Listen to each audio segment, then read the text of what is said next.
কাৰ্গিল যুদ্ধৰ সোঁৱৰণত ভাৰতীয় বায়ুসেনাৰ কাৰ্গিল ৰাণ। কাৰ্গিলৰ পৰা দৌৰি দৌৰি কাজিৰঙাত উপস্থিত বায়ুসেনাৰ ৩২ জনকৈ জোৱান।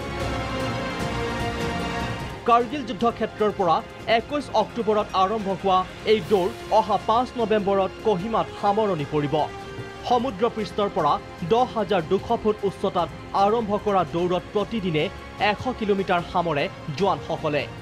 যাত্ৰাপথত পোৱা বিদ্যালয় মহাবিদ্যালয়ত সেনাত ভৰ্তি হ'বলৈও প্ৰচাৰ চলাইছে দলটোৱে। मैं भारतीय वायु सेना से साजन गोरखाराम, ये हमारी K2 की टीम है।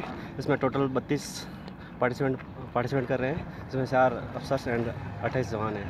हम लोग 21 सितंबर को कारगिल वार मेमोरियल से शुरू हुए, जो भारत के वीर शहीद उनको श्रद्धांजलि देने के लिए कारगिल युद्ध को आज 20 साल हो गए हैं।